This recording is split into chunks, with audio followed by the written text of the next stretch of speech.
welcome to another edition of the Paranormal Guyz. Sportcat here. I am at a remote location, and so things appear a little bit different. That's because they are. Let's see. First and foremost, I want to thank the Parapost Network for allowing us on their network, and we are also live on Yerg's Radio, so you can go to yergsradio.com and hear us there, and you can also call us. Thanks to Yerg's Radio at 1-888-88-YERGZ. Let's see who we got hiding backstage here. Hey, how are you? Fabulous. Yeah, well, you know how my day's been. We won't go into that. The chat's open, the phone line's open, and the guest, Valerie, is here. Hello, Valerie. Hello. Thanks for having me today. Hey, we're glad you're here. Crazy hectic day, so just I feel that vibe today. I was like, I need a nap. I managed to squeeze in a short nap, and before, because I had this podcast and then I had a podcast before this, but I've also had 2 doctor's appointments with kids and juggling family stuff. So I was like, today I'm going to sleep great tonight. Me, I'm like, bourbon in my future. I'll sneak a little nap in, and then I woke up and I was like, I shouldn't have done that. I woke up with an even worse headache. Oh, that's the worst. Oh, but thanks for having me. I'm excited. I love talking about all the spooky, creepy. I know. Me too. Urban legends. You've got so many topics for us to choose from. We were talking backstage, and you got werewolves, Bigfoots. I don't know the Dracula in there, but I'm sure there's a vampire hidden somewhere. Yeah, no. Mothman anywhere? Mothman is one I still have to go visit, though. I'm buddies with Mark Muncy, and he was a speaker at Mothman Festival one year, and so I get dragged into stuff all the time. It is amazing. If my love wasn't abundantly clear. Have you read "I'm in Love with Mothman" by Paige Lavoie yet? No, but I have heard about it. It's a sweet romance with Mothman. I was gonna say there's Mothman, my beloved down here. Yes, amazing. I write saucy stuff with cryptids, and Mothman is on the most requested list under the pseudonym of or pen name of Honey Cummings. A lot of people discover my crazy sleeping with Sasquatch or cuddling with Chupacabra. And crack up all the time. And of course, now I've been putting these novellas in sort of like complete sets. So they're like erotic collections and good heavy reads for everyone. But it's been intrigued. A lot of... Okay, so fun story. I ended up on a panel with Mark Muncy, who's known for his eerie travels in Erie, Florida, and Talking Head on Discovery Channel. And then it's me, who's the smut writer sleeping with Sasquatch, right? And then Stacy Brown, who's like one of Florida's biggest Bigfoot experts. Luckily, Stacy wasn't there because I was already feeling outclassed. And then Mark's like, you know a lot about Bigfoot. What do you know? And I'm like, well... He's a very gentle lover. I have a sound effect that would tell you he seems like Dirk Bent. Look, he sings like Dirk Bentley. Yes. And he has shifting problems, but he'll also cook a girl bacon and eggs when her boyfriend does not deliver next door and woo you and go from there. With his songs. With his songs and his bacon and his campsite. Next I think I'm going to have to add that book to my collection. Yeah, they're meant to be funny. I always do like a jilted lover, like this idea. So, like, spoiler alert. So plug your ears if you don't want to hear the big crescendo for the epilogue. It always shows like the boyfriend or the fiance. So basically, Frankie goes with her boyfriend out camping for the weekend, and he's led her to believe this is going to be a saucy, sexy weekend with him. And they get there, and she realizes. He says no fires because that might alert Bigfoot. And she's like, whoa. And he starts like spraying, dough and heat and scent covers. And she's like, oh, disgusting. And she's like, well, I'm hungry. And he's like, here's some MREs. I better go set up the trail cams, and disappears. And she's like, I'm in bikini and Daisy Dukes. Like, this is not what I had planned. Eating my MRE tube of peanut butter. right. So towards the end, because she hooks up with Biff the Bigfoot, she's like, screw my boyfriend. He's terrible. He's too busy into Bigfoot hunting. Goes to the camp next door, which happens to be Bigfoot's camp because he's having shifting problems. So he's got to get off so many times to kind of get himself straight again. So when it flips the epilogue, and I like to do this in all the little novellas, it shows her boyfriend's point of view, and come to find out Bigfoot missed one of the trail cams, and he has a front view of the two of them hooking up in the woods. And he's like, I can't show this proof of Bigfoot because it's him. It's a sex tape. It's a sex tape with his girlfriend. So stuff like that, right? I love that so much. That is the best. Yeah, fans of my show that have been with me for a long time know that's mine is the Bigfoot. That's what I like to go out in the woods and looking for. And I said I'll probably be the one that finds the gay Sasquatch. So and I won't be able to tell anyone. Sassy Squatch. Sassy Squatch. There's there's an Instagram Bay Bigfoot, and she's always dancing and doing the sassy walk. I love her. I follow that one all the time. Oh gosh, that is fantastic. Where can we find those? Oh, you can find them anywhere. Amazon, on willisauthor.com, my website, my TikTok shop has it.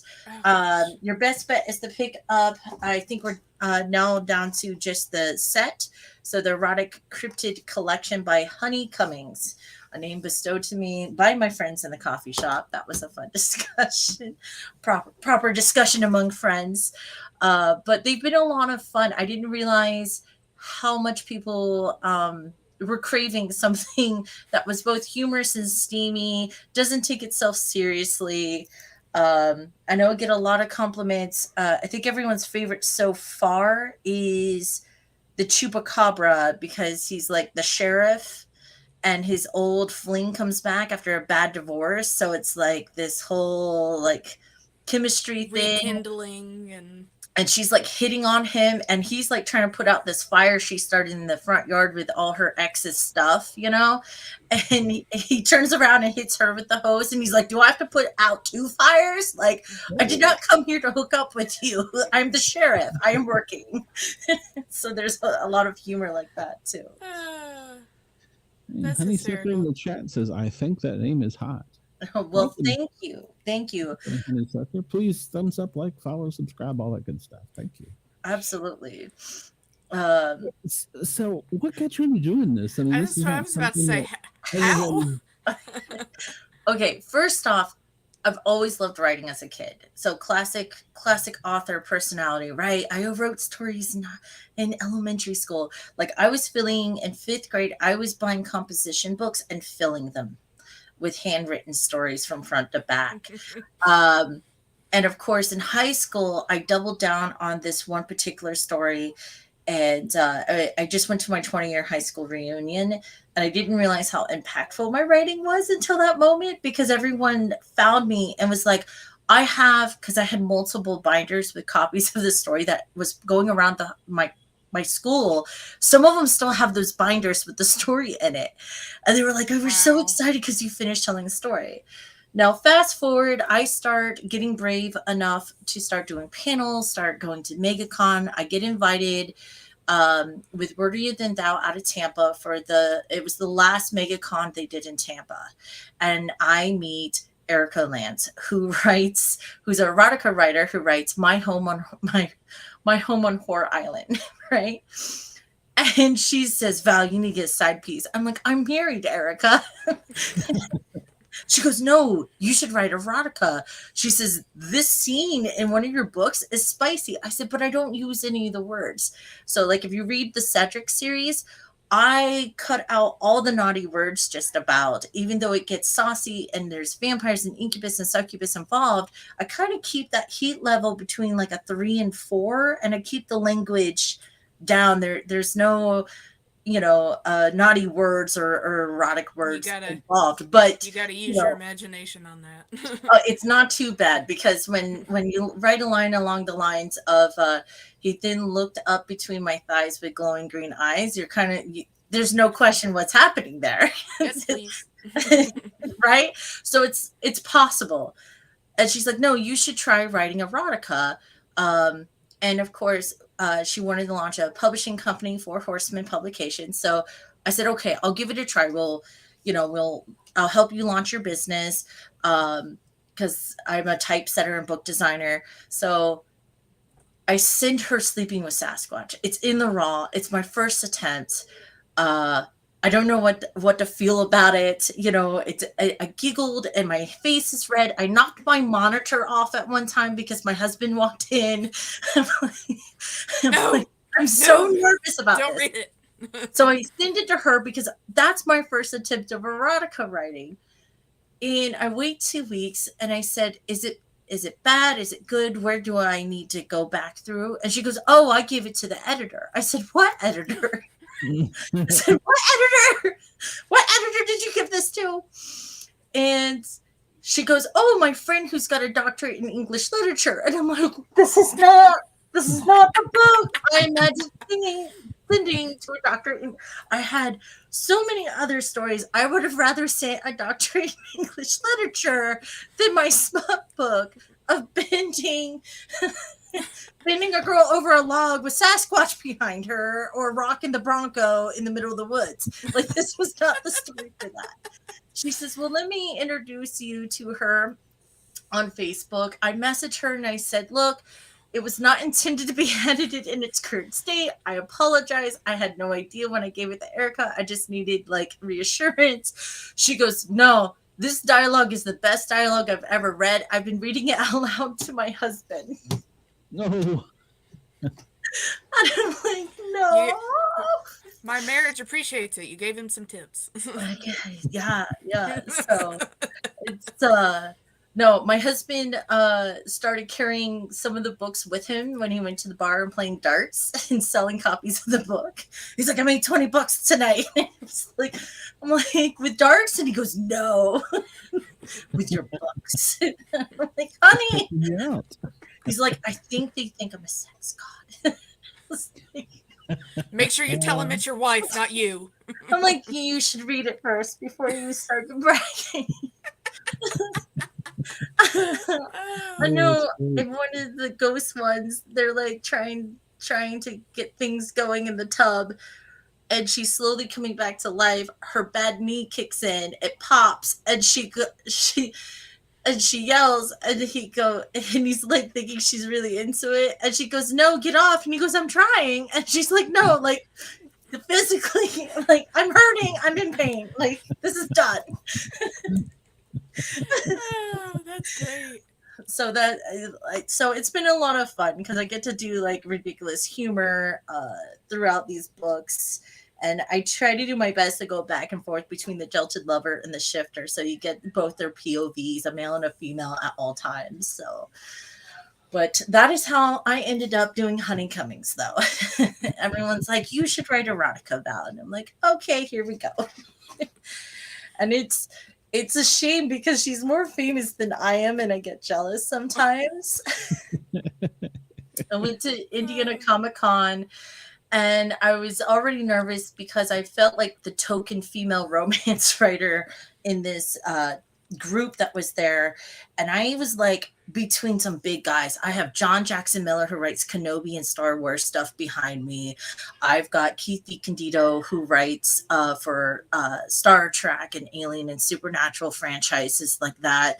I've got Rick Hines, who's made it big through the Nerd Magazine, and Inkshare's whole thing is where he got his start from. So I feel and then 2 tour authors, and then there's me, and they're like, who's your publisher? And I'm like, it's me. Right. So I didn't have panels, so the boys invited me to join them for the panel that Friday morning. We walk in, we're setting up, a big group of women, about 6 women walk in, And they sit down, they look up, they make eye contact with me, and they point at me. And of course, I'm there as author Valerie Willis. And they go, Honey Cummings. And I'm like, shh, I'm not here as her. I'm not doing that. This is a family-friendly event. I cannot do that here. And then everyone's like, who are you? It reminds me of that scene in The Winter Soldier when the kid sees him and he's just like, right. But they had seen me at Dragon Con. I've been fortunate enough to, I think, 2 or 3 times been on their Things That Go Bump at Night panel that happens at night, and they invite a bunch of erotica writers and things. So it's made the mistake saying dinosaur porno and erotica is refreshing. And she's like, I think Tamsin laughed for like a good 15 minutes before she could catch her breath. Oh, I love everything about this. This is the best. Yeah, no. I mean, it's the other side of cryptids we don't normally see. So, and right. So yes, heck yes. And everyone, of course, and of course, Mark giggles about it. He's like, you don't understand. Val researches, like, she knows the lore and the history of the cryptids that she's saucing up. So a great example of this is that 2 or 3 years into it, the publisher got an email from a news guy out of New Jersey that's writing an article about literature written inspired by the New Jersey Devil. And of course, they write back and they're like, sir, do you not realize that Naked with the Jersey Devil is an erotica novel? And are you sure you want to get a sample of this for your news article about the legend? And I guess he emailed them back, and it was so funny because Erica's the one running the business. She's like, Erica's like, Val, I got a response back. And I said, oh, she says, first off, I think he thinks I'm you, but that's fine.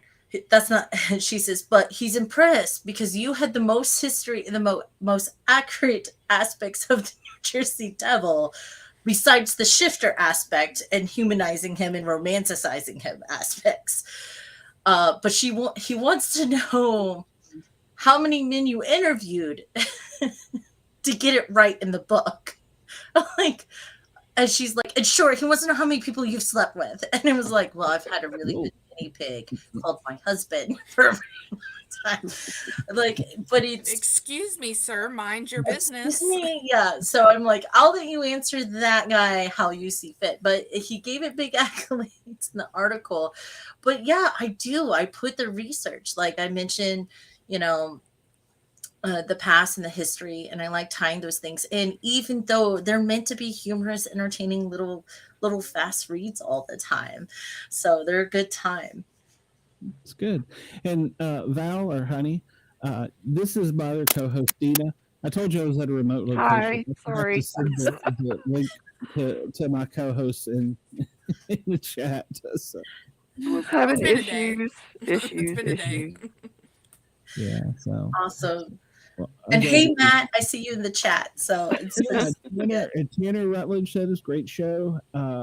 And Matt, he said that he had met you at MegaCon in Tampa, and that y'all did a panel together. That's great. That's awesome. And please remember, guys, like, follow, share, and subscribe. If any of you guys want to get on the show, send me an email. We'll get you hooked up. And also remind everybody the toll-free number is up here, 1-888-88-YERGZ. That's 1-888-88-YERGZ on your phone pad. So which of the cryptids, Valerie, is your favorite to write about? Oh, man. I have to say secretly, because when I look at all the characters I've ever created across everything I've written, I think werewolves secretly is my favorite. That whole and different variants of werewolves, right? So like the chupacabra, the way I portray him is more like a werewolf than anything. And then even one of my favorite all-time characters I created in the Cedric series is Roma Santa. And he's got a lot of Nordic and Apollo. And then his name derives from a serial killer named Emmanuel Roma Santa, who really thought he was a werewolf. Like, he was one of the first serial killers to stand trial. They brought him in. They could confirm that he ate roughly 30 people at that time. He had an accomplice who swears that he had been changed into a wolf by this man. And the judge is like, well, what do you plead? Do you plead guilty or not guilty? And Roma Santa is like, guilty. And he goes, well, why, sir? And he's like, because I had to eat. I'm a werewolf.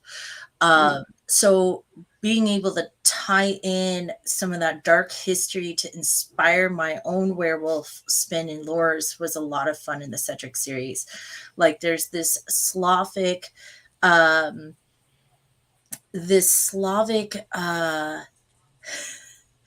it's funny. There's this Slavic belief that if you die with unfinished business, that you would come back as a werewolf, and anyone you harmed would become the undead and become vampire-like, right? Or a zombie-like thing. So I really doubled down, because you don't see that kind of reversed appearance between werewolves and vampires very often. So it's sort of like the vampire is a derivative of the werewolf curse kind of vibe is what I went with. Playing with that was a lot of fun. And then I tied in things I knew about the serial killer to inspire what unfolds. So, for example, Roma Santa's other famous name as a serial killer was the Tallow Man.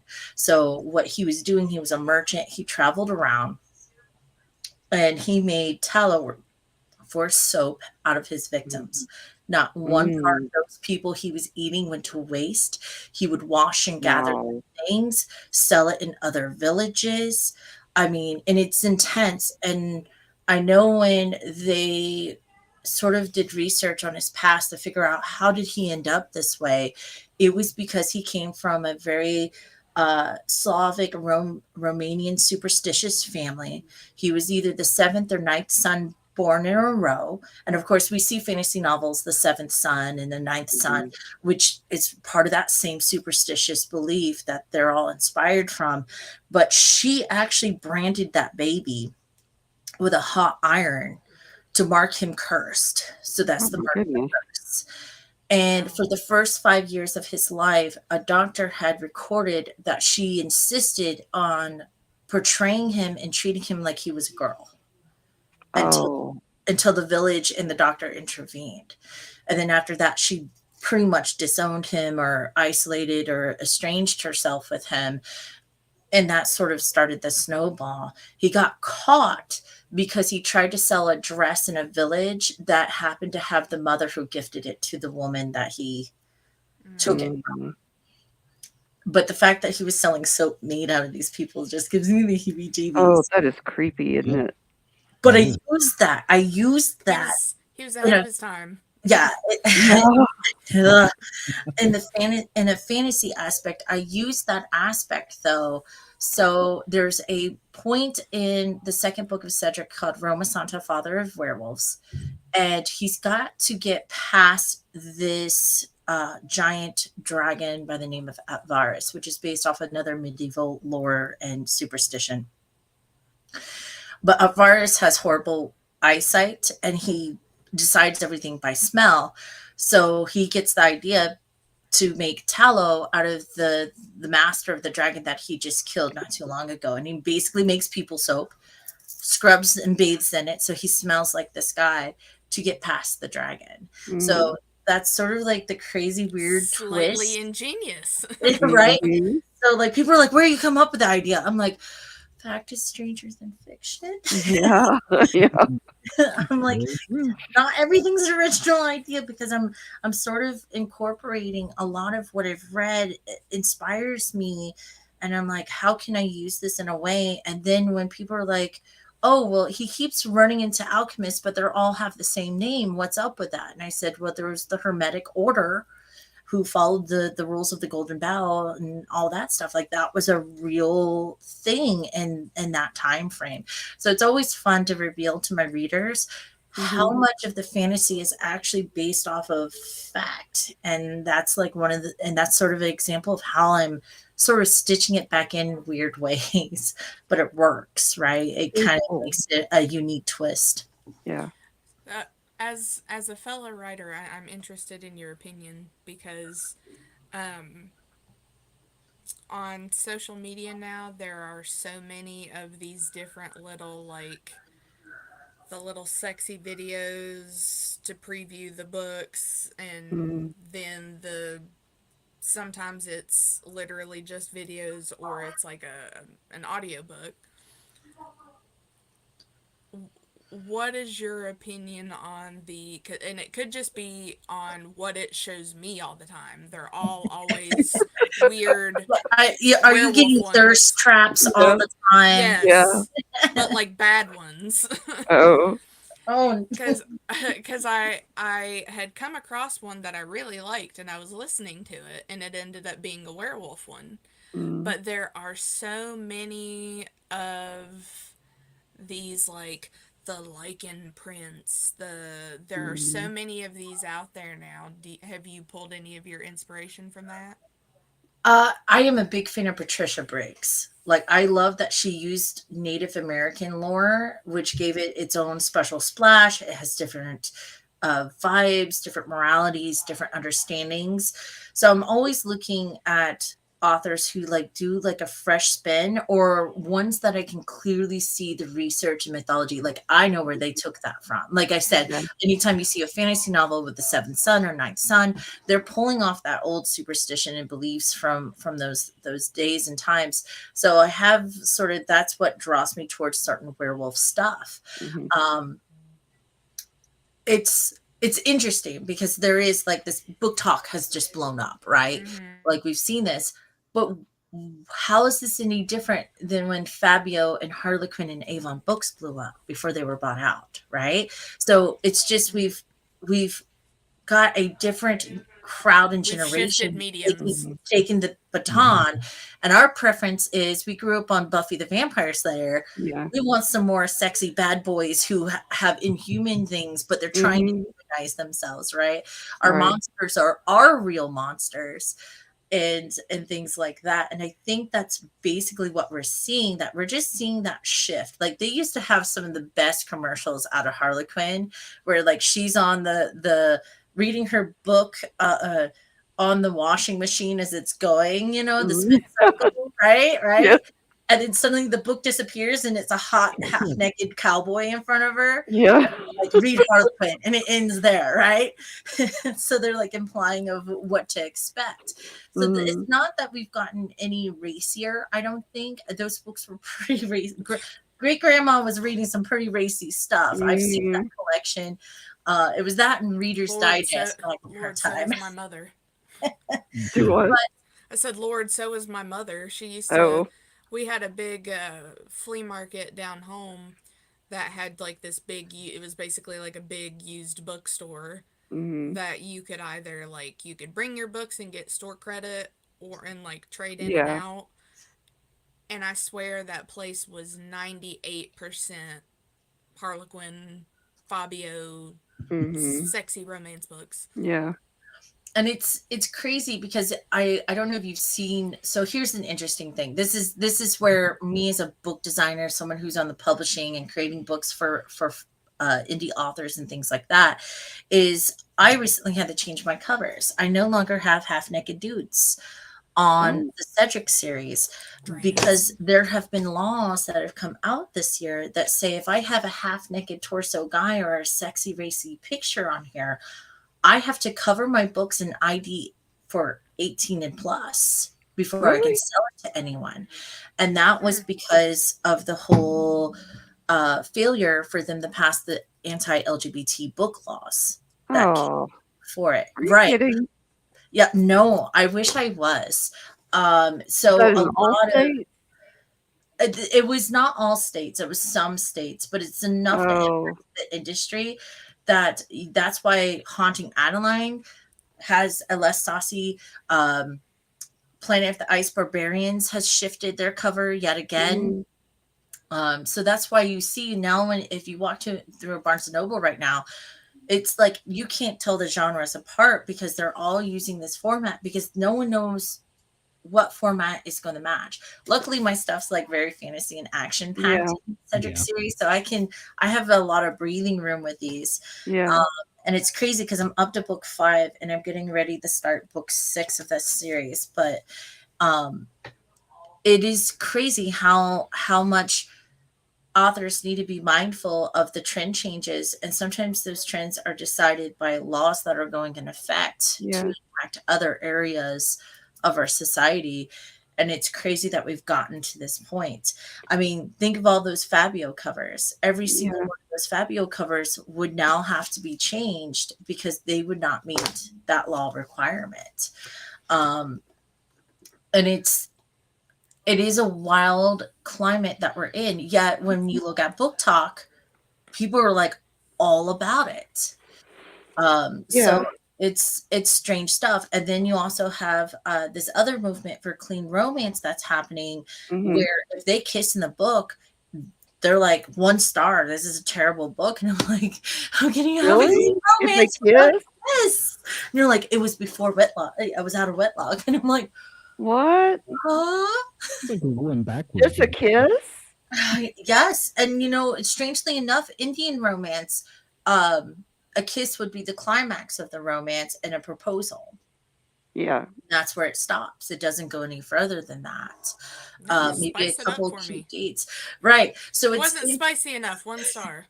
So it's interesting how different readerships and different cultures and regions prefer different types of romance. And I think it's part of the importance of making sure that blurb on the back of your book and the way you're labeling your content is right. Like one of my biggest frustrations was Sarah J. Maas's one series being labeled YA for the longest time, with ACOTAR being labeled as a YA at its start. And I'm like, this is not YA. This is adult fantasy romance. And it just got spicier with each book, and they finally flipped it out of there. But I'm like, you guys, that was part of the problem, I think, with a lot of the stuff in schools was too racy for young. Well, not all of it. I think that wasn't all of the problem. It was, well, you know what it is, but we just won't go there. There's so much going on, right? Yeah, exactly. But I also love that the readership and authors have adopted like the spice levels now. Yeah, right? yeah. You see the chili peppers all the time on people. Like, this is a 3 chili pepper one. This is a 5 chili pepper one. Yeah. I always joke that erotica is the 6th level. And I always tell people, like, they're like, well, what's the difference between the heat levels? I'm like, let's pretend you're the camera crew, right? That you're filming this romance scene. They're talking at the table and the bedroom door's next to them, right? How much are you looking away while you're filming?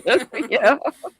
Heat level 1, they go, oh, I love you. I love you too. Yeah. Get up. They both walk through that door, but you don't move from the table. Right. And the next morning, everyone's just happy. Yeah. Little acting strange and nervous, but happy. Yeah. Right. Heat level 2, okay, they're kissing. They might be making more moves on each other, but they're not like erotic or raunchy moves, but it's a little spicier. You might be able to see through an open door before they turn off the lights, but you never quite see them get to the bed, right? Yeah. Now we're venturing in heat level 3. 3 chili peppers, they are taking off clothes. There's heavy petting. They might be talking dirty a little bit, but they're keeping the language choice a little milder than what you expect, right? Then you jump to heat level 4, and now we're walking into the bedroom and getting a little closer. There's a little bit more descriptive going into the act before the full Monty and then lights out, right? Heat level 5, we're going all the way. This is where your mafia romance is really into this borderline pushing the limitations, right? The camera crew's closer. We get to stay for the whole event. And then, we either skip to the next day or not. he level 6 erotica, whatever the planet off to the side. They're like, hey, I need you to lift the thigh to the left. Yes. It's almost like an instruction manual, right?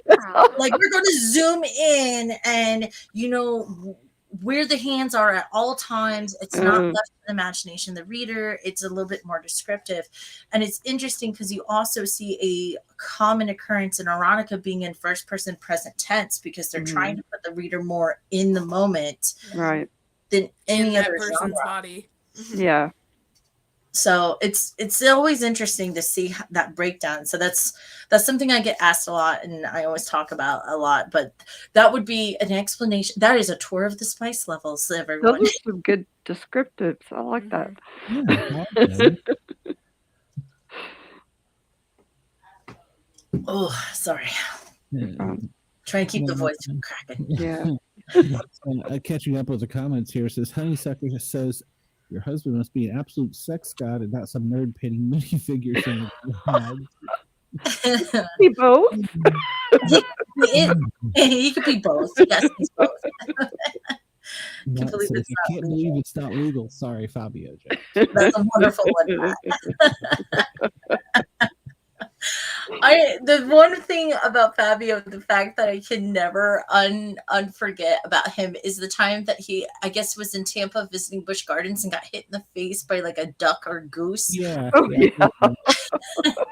And they killed the bird, but it did like no damage to him. I'm like, that is a tough. Yeah, that was awful. Goodness gracious. I think he was supposedly on over 500 covers in total. Like, when someone is just, that was just an insane ordeal. But I mean, it worked. It worked. Yeah, it did. It did, yeah. And now he's been replaced with Sasquatch and the Chupacabra and Mothman and things like that. Weird. I think the interesting one. Caress his antenna with a light bulb. Yeah. The one that I think is interesting is there's almost like a Wendigo spur happening with the paranormal romances, right? There's like Wendigo-esque kind of stuff. I don't know how I feel about that, because I mean, I guess it's the same as the vampire, right? You're with a creature that wants to eat you at the same time that you're in love with each other. But the Wendigo is an interesting choice, because when you really dive into that lore, that Native American lore, that is someone who's eaten a human and is no longer human, right? Yeah. So, and that now they crave nonstop, because that's the curse of crossing that line, so to speak. Yeah. So I think it's interesting to see how close everyone wants to get to the danger line, I guess, and see how much more convincing they can be. But then you have people writing like far goofier than what I can do. Like Chuck Tingle is a whole thing, and he writes Sasquatch, Bigfoot. He even wrote one where he it's him and his Nebula Award getting it on, and like, wow, whatever he can cook up that's crazy and just like a weird Trotsky thing, and it sells like hotcakes, and it's crazy how far spread the genre goes and how willing we're going. I know someone was I was watching an interview on our book review on a Bigfoot erotica book, because I'm always curious, how are other people writing their Bigfoot erotica research. I guess it elongated and chased her through the woods, and I'm like, how does he not get it tangled in the trees? Like, how does that's where my mind went, right? Yeah. Like, like, I live in Florida, and I don't recommend that, No, you might run into some thorns or something. Trouser snake just took on a whole nother level. But it's nuts to see how daring the writing is, and I think that's thanks to the fact that we have self-publishers. We have access to not have those limitations, and I think that also comes back to what you were saying, Che, of why is it getting this weird awkwardness to it, and that's because people are pushing boundaries. But I think I've had this. I think they feel more okay now. There's so much more out there, because I dabbled in it many years ago myself, and I think now it's much more accepted than it would have been like 5 years ago. Oh, yeah. Oh, absolutely. And I think one part of this is that we have readers who want to read spicy stuff, but are a little scared if it's too contemporary, too realistic. It might feel like they're not being true to their partners. Yeah. So adding those urban legends, those cryptids, things that they're familiar and also interested in can help. Or going off the scales and people are like doing the Taken by the T-Rex and going all the way to really? Yes, they're on Amazon. Oh, wow. You should see the cover. It's so glorious. That's kind of... whoa. Isn't there something with like the comic book genre or the superheroes even? Superhero has been interesting because they're now doing like a whole dark superhero. Like The Boys is a great example, right? It's very corrupt superhero stuff. I'm even seeing anime kind of go that route of, dark, corrupted superhero worlds or questionable morality in those superhero worlds. So I don't quite see a lot of romance in that genre. And I don't know if it's because I'm not a big superhero fan and maybe it's just not hitting my radar. But I don't know. But what I do see on the rise a lot, and Mafia romance is part of this umbrella, is villain romance. Where the girl is not winning the hero, she's choosing the villain. Right. And one of my favorite sayings and memes and things that this readership likes to tote is the hero will sacrifice you to save the world, but the villain will sacrifice the world to save you. And it's whole like that sexy bad boy. Sexy bad boy will always choose you at the end of the save you at the end of the day, right? She'll change him and make him good person. There's also that trope. Yes. She can make him a better guy. I feel for people that I want to see more where she realizes she is a villain and that she's really into this. Like, I think that would, but I don't know why you don't see as much as that. Like, maybe people are afraid to go to the dark side, yet then we see people all about the dark side when it comes to the Star Wars franchise, right? Or really into or obsessing over the darker cryptids like the Hat Man and the Shadow Man and things like that. So it's very interesting. I'm curious to see in the next 3 years how much more we see a lot of our cryptid and lores start folding into this romance genre more and more with each passing year, because I think we're going to see like it uptick quite a bit and open up some pretty strange doors that we thought when we thought we saw and heard it all. I think we're going to discover some pretty interesting authors and stories, and maybe discover new cryptids that no one knew about.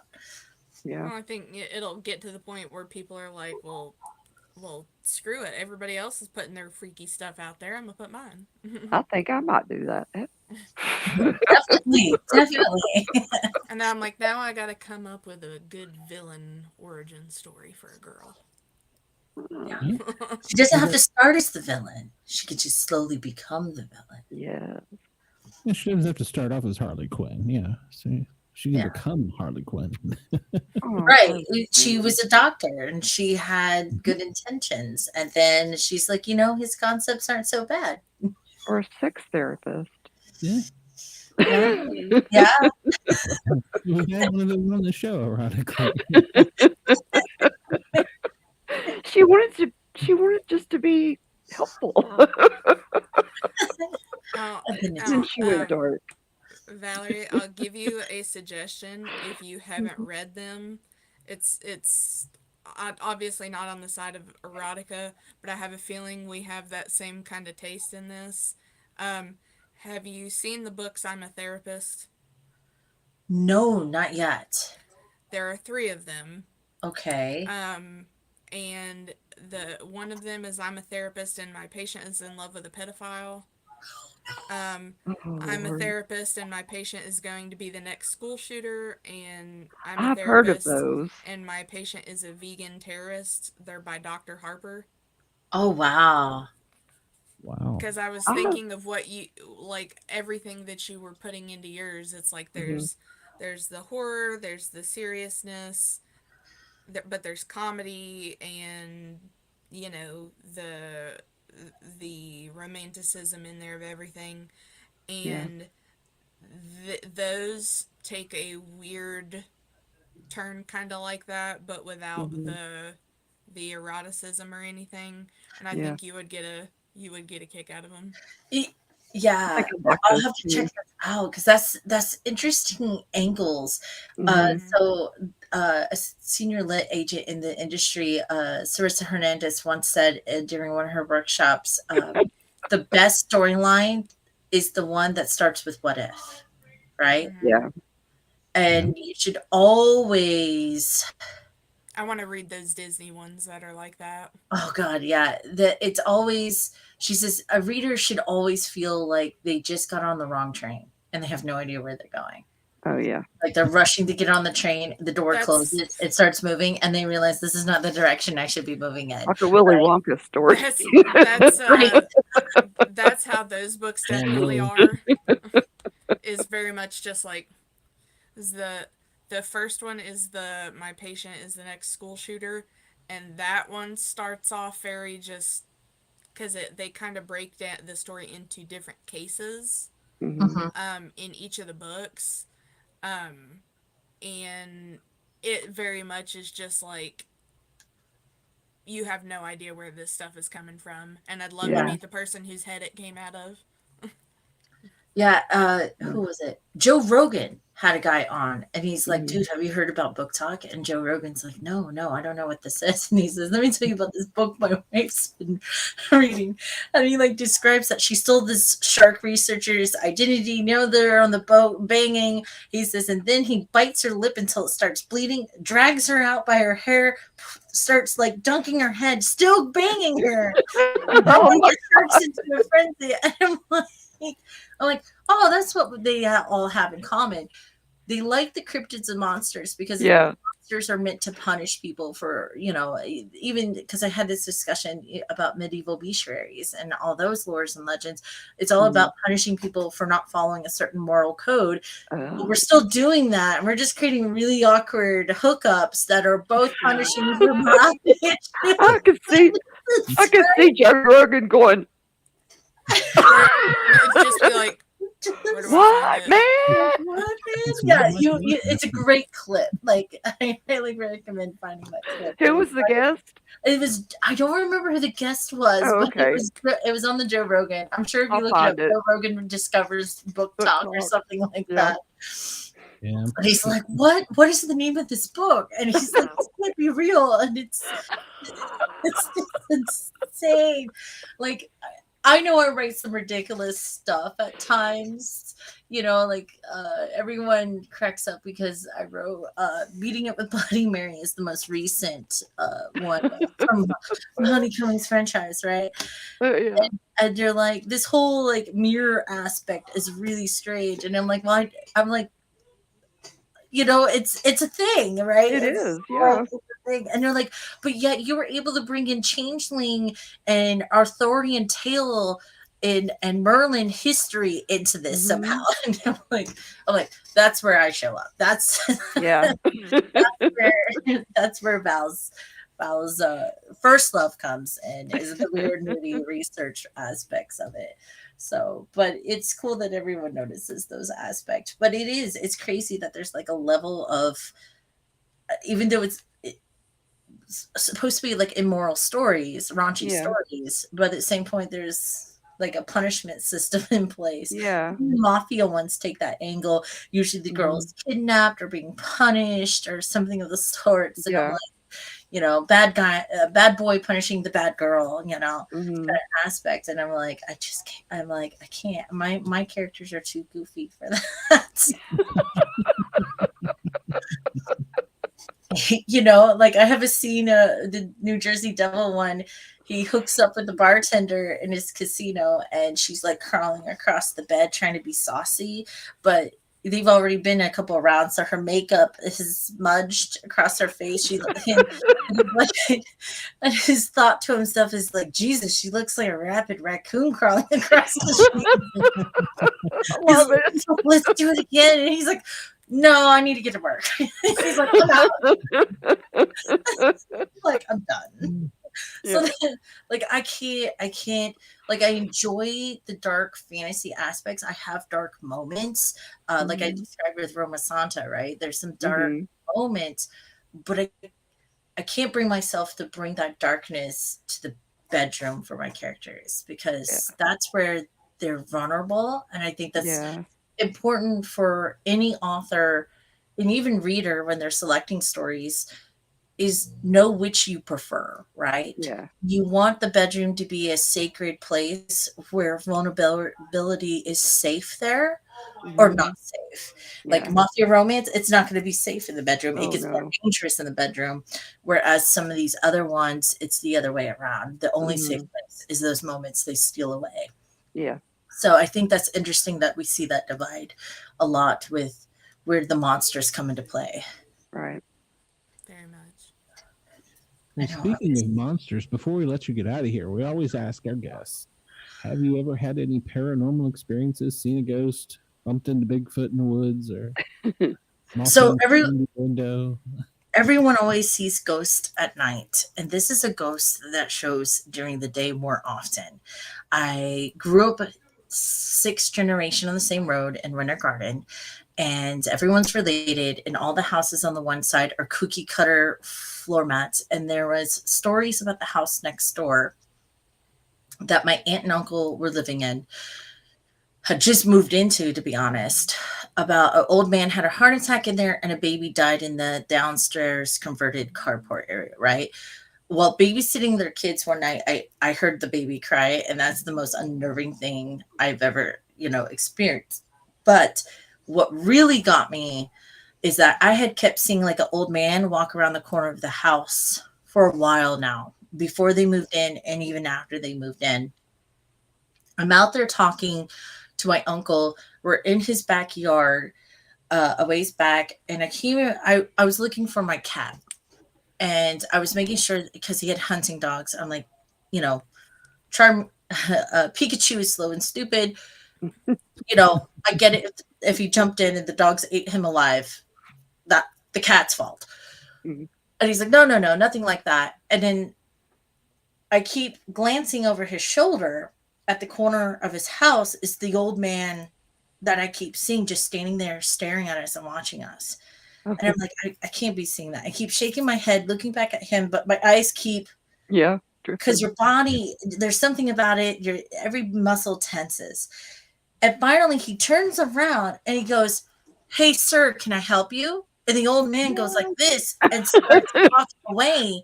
He gives chase. His back door opens, but the man's gone. Oh, wow. And he's like, did we just see a ghost? And I'm like, oh my God, you saw him. It's like one of those. I'm like, I'm not crazy. I'm not crazy. Yeah. Schizophrenia runs in the family. So I'm thinking, oh, it's happening to me. Oh my gosh. I was 13 at the time, right? And I'm like, I don't know any better. But it was like one of those surreal moments. And I think that's a very important moment for anyone who's ever had a paranormal occurrence, when you have someone else with you and you both can't explain who, what, when, or where. And of course, yes, we've been on tours to the Old City Jail and St. Augustine. They have an after dark tour. If you want to feel like a paranormal investigator for like 2 or 3 hours, I highly recommend it. And it's crazy the vibes you get there. But of course, the joke is my husband, like, we will get activity in this room. It's a group of 6 of us. My husband walks in and all the things die. And he's like, I want to experience something, but I'm not. They just can't handle how much of a sex god he is. That's what it is. That's it. That's exactly what it is. He's like, oh, he's here. Run. But that would be my that one pivoting moment for me where it took me from not sure to holy crap, they exist kind of feel for me. And it was because he turned around and when he talked to that old man, I just like, oh shit. Like, what should I tell him? Yeah. See him all the time over here. That's great. Well, did you see him after that? So they ended up moving out because he started asking questions, and I explained to him, I always see him outside. I've never seen him in the house, but I know other people who've lived in this house have stories of him in the house. Oh. He said one night he woke up to him standing over him in bed and told him to get out and walked out of the bedroom. Oh, crap. And they moved out after that. Oh, yeah. Not today, Satan. That house has been torn down since then. So... but it was an interesting, something was going, like, it's weird. It's like he tolerated them for 2 or 3 years and then they did something that made him unhappy and he was going to let them know. Well. Were they doing tired of him being there, probably. I don't know, to be honest, because by then I had moved out of the house and stuff like that, and I was doing other stuff. I was in those last years of high school. I had better things to do. Yeah. You said you would babysit their kids. Yeah, I would babysit their kids on occasion, and after the baby downstairs, we all watch them at my house. And of course, it was the kids on his lawn. That's what it was. Yeah, and of course, shortly after that happened, we started experiencing stuff in our house. And again, daytime, the whole family's watching a movie. It's like a Saturday afternoon, and it's one of those slightly raised 1950s wooden houses, right? And we hear someone walking up the 3 or 4 steps to knock on the front door. We see the shadow of silhouette of someone.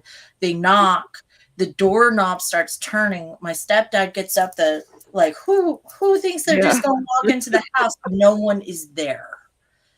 And he even said, when he first started dating my mom, and I started realizing the entities I was seeing may actually be ghosts. I came out and I was going to work and he's sitting there and I said, "Oh, are you going to sit here by yourself?" And he goes, "Yeah." And I said, "Well, just so you know, the house is haunted. He usually hangs out in my room, but sometimes he likes to mess with people," is what we're starting to notice. Because it was like a younger, early 20s, dark-haired guy. And I leave. He says, not even 15 minutes after I left, my bedroom door opened and shut. The guy goes, "Hey, man," walks past him. And by the time he faced him to the back door just, again, that whole mysterious door just opening and someone. He was just going, going out. He's like, "I thought you were hiding a boyfriend in there and had done something questionable." And I'm like, that's probably what he wanted you to think because he thought that was funny, but that's not. But it was just so strange, and you know, with a group of people experiencing it, it was like I can't. Yeah. I'm like, okay, I haven't really experienced things to that level, so I don't know if what was going on a lot at home and the stressors and the chaos, because my parents' divorce and stuff was very messy and stuff, and other things were going on, so it was always wondering if it had a lot to do with those energies in kicking up the activity. So yeah, it is. It's that's mostly poltergeist stuff, though. But he could have just been a really nosy neighbor. He could have been. He could have just been. He was just stopping by to get the drama. He could have been hanging around you to be a protector or something. Yeah, that's what I thought a lot of times too. It was interesting. Yeah. Stuff would fall off of things or fly across the room at random times. Yeah. People would see him or see silhouettes or doors would open, close, or lock. Mm-hmm. It was really strange. Hey, now come on. We went through this last week. Pick it Yeah. Friends stopped coming over because they swear that their hair was getting pulled or tugged at times. Yeah. So it was a wild little experience. Like I said though, it was only that little small snippet of my life where I experienced a lot of that weird stuff with other people around, and mostly during the daytime. So when I hear people tell ghost stories, I'm like, but this stuff happens during the day. Oh yeah, just as much. I mean, so, they're around all the time. I mean, it's just not at night, not always at night. It's whenever they feel like it.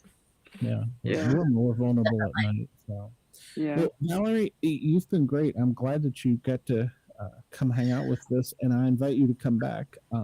Absolutely, anytime. Let's do this again because that was fun.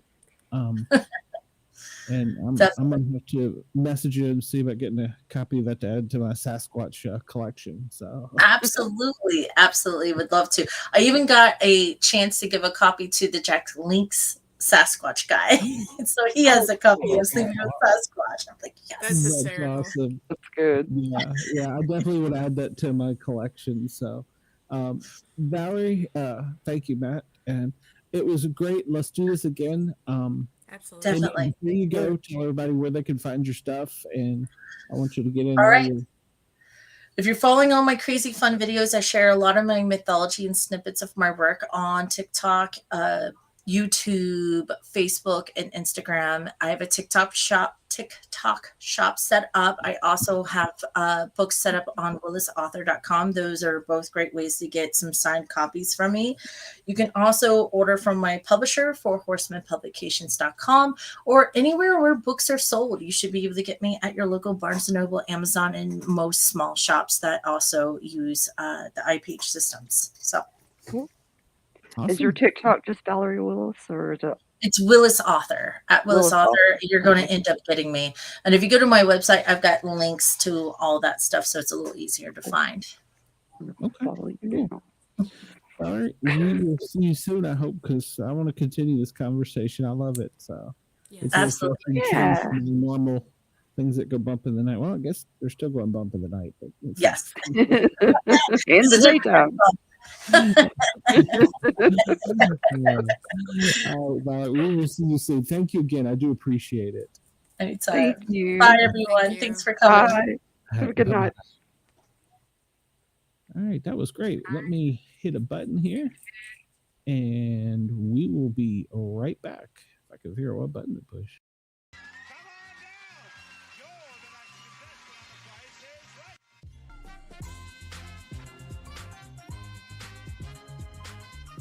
Hi, Rich Fields here, and come on down. It's time for the Sport Cat Show.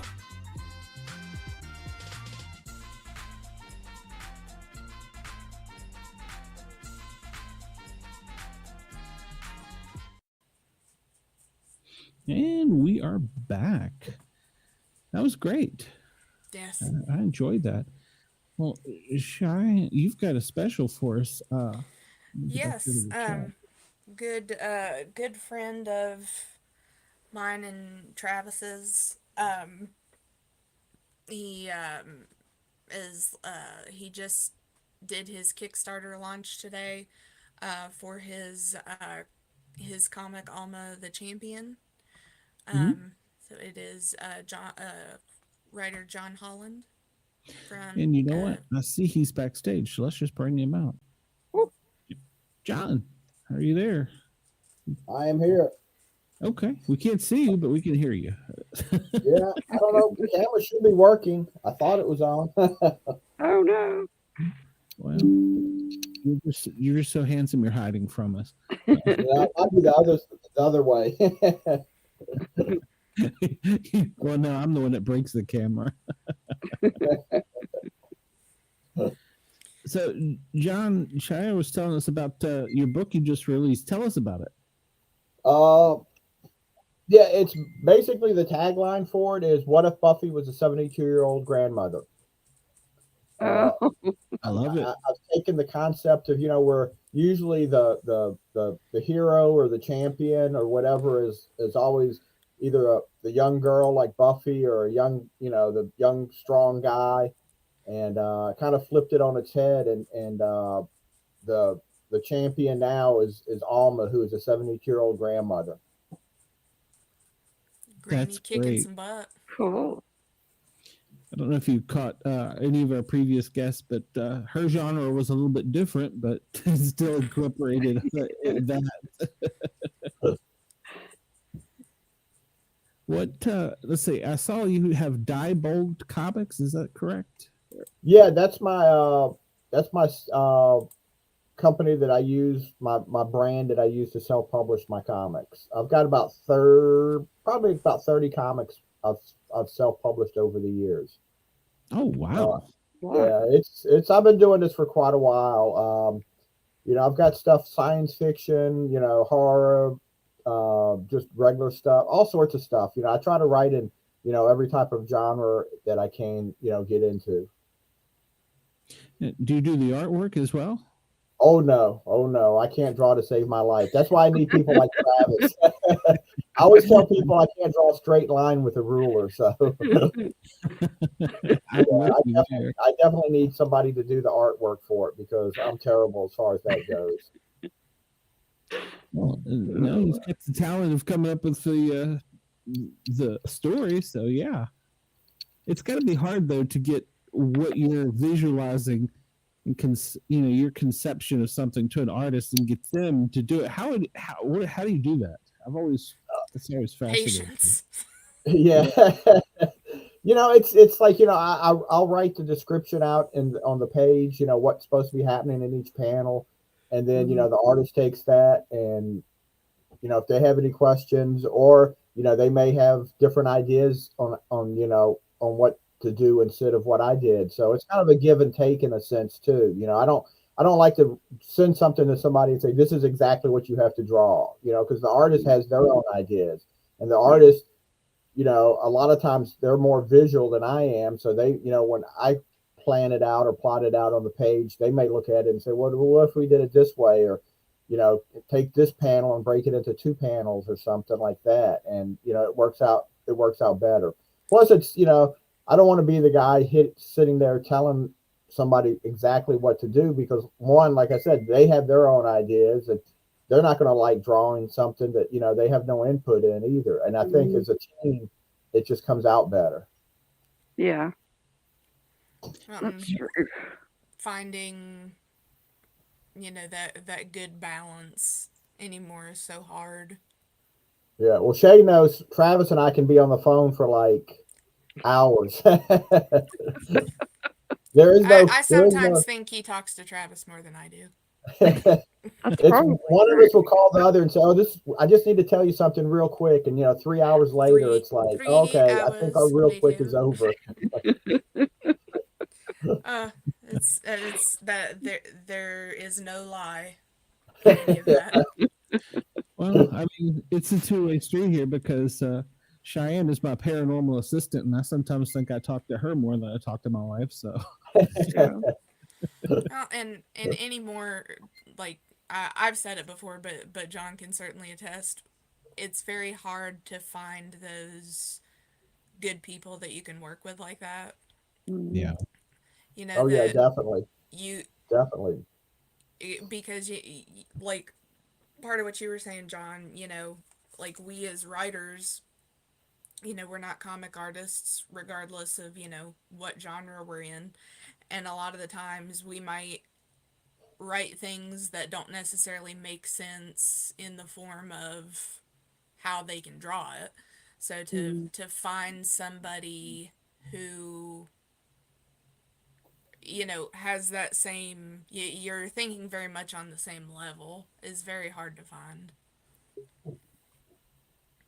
Yeah, you want to find somebody that you can trust, and that, like you said, that you can communicate with and talk back and forth. And if one person says something, the other one's not going to get upset that you took my idea and then changed it a little bit or whatever. It's got to be that that trust between both parties, because I've worked with artists before that it's not always works out like that. So well, I mean, that's your baby, so to speak. I mean, you created it, you brought it to life, you breathed your story into it, so that's your baby. So yeah, it is hard to. It's probably also going to be hard to let go. Yeah, and some stories. Yeah, and some stories more than others. Alma, the one I'm kickstarting right now, is even more so because Alma was my mom's name. Yeah. And there's a lot of, but Buffy is a lot in the book, but a lot of the book is my mom too, because and my mom just passed away like a little over a year ago, so it's all kind of hits really close to home right now. So this one is a lot more personal to me than a lot of stuff. Wow. Yeah, it has to be. Matt said the first editor he ever worked with messaged him for 2 hours before they met in person. So I said that they found out they were being arrested and taken to prison. Whoa! That's crazy. Holy cow. Wow. That is crazy. I don't think he was his editor for very long. No. A minute. That's where that term comes from. Yeah. Wow. So what initially inspired you to getting into writing comics, John? I've always read comics. Well, I've always read everything, from when I was as young as I can imagine.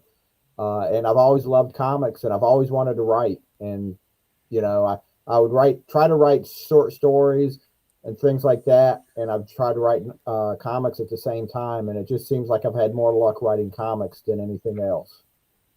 Mm-hmm. I can very much understand that. When you're a very visual person, you want to you want your work to show the way that you see it in your head. Yeah, and I've been reading since I honestly can't remember a time when I wasn't reading. When I was a little kid, my parents had me in a like a Dr. Zeus book club. So, I've been reading since I was like I said, I don't remember when I started, but I know I wasn't reading at 1 or 2, but I've been reading most of my life. My dad was a big reader, and he was always reading. So, books and my parents they never cared what I was reading. They never looked at that you're not old enough for that book, or that book's beyond you. They just, as long as I was reading, they were happy. As long as you were reading and staying out of trouble. Yeah. My parents were the same way. They never cared. Yeah, I remember when I was probably like maybe 10 or 11, some older kids were seeing some of the stuff I was reading, and they were like, does your parents know you're reading that? And I was like, yeah. Yeah. And what inspired starting Diebold? I just needed to. For a while, I was just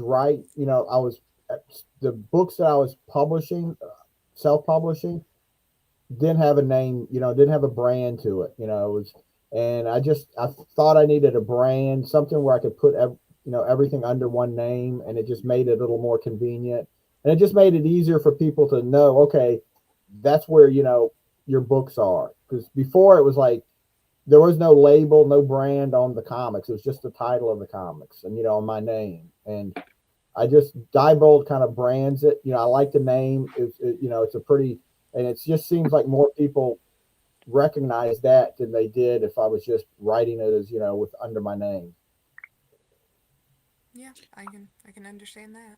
Well, that makes sense. It gives it not only a title, it gives it a brand, and so you can off Sue from that. So yeah, because I saw you had many comic books in there. So like you said, you wrote what, 30? There's about 30. Some of them are I've actually reprinted a few books that are in like public domain. Probably about maybe 3 or 4 of those, but most of them are books that I've wrote. I have a free comic that I give away at conventions. That's a short story in comic form based on Marie Laveau. Oh, yeah. Well, I'm from right outside New Orleans, so. How are you? Yeah. I've written a book, like a comic, A Brief History of Voodoo. Yeah, so New Orleans is all that. I fits into a lot of what I write So I like the city. I like the history and things like that about it. That's good. That's very cool. Yeah, like Valerie was saying, it sounds like you do the research too on it. Yeah.